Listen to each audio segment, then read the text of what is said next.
My name's Paul, I work for Cancer Research UK and I'm a Digital Innovation Manager. So we worked in collaboration with RedWeb to think about what the best way of communicating our science was. We fund hundreds of millions of pounds worth of research every year, but yet the number of people that actually see those research centres are very few. The solution proposed by RedWeb was to produce a short, interactive 360-degree video inside one of our research institutions. That video would tell the story of our research from basic biology to patient benefit. So initially we put together some different ideas. So having done the tour ourselves and sort of gone up there for the day to have a look around all the facilities that they have up there, we had to come up with 3 different storylines. We then put together more detailed storyboards. So this better outlined maybe where people might be sat, where people would move from to, how the voiceover would fit into the storyboard. So when they came to film it, they had a good idea of which spaces they need to move through in which order.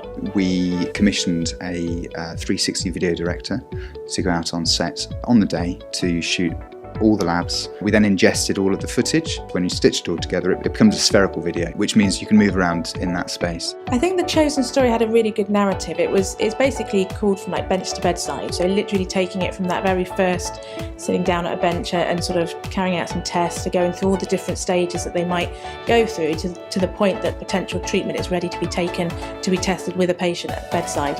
What was really exciting about the solution that RedWeb proposed was that we could deliver it in various ways.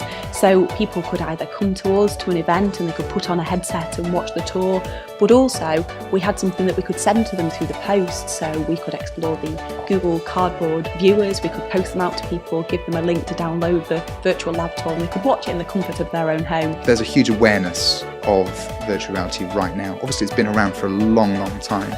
But I think we've reached kind of a nexus where everything's coming together. It's a turning point in terms of what virtual reality can do. Access to VR is far more prevalent than it ever has been, despite the fact that it's been around for 30 years.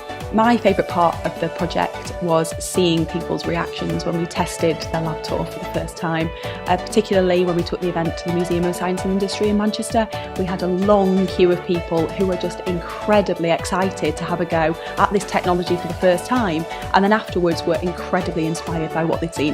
The feedback has been extremely positive, and I think what we're impressed with is not just the wow factor of tech, but people are listening to the messages we're communicating, people are understanding what we're saying from a science perspective, and our core objective of communicating our science is being achieved. So it's really important for us to demonstrate that someone's donation is making a difference, and it's really important for us to help people feel and understand where their money's going.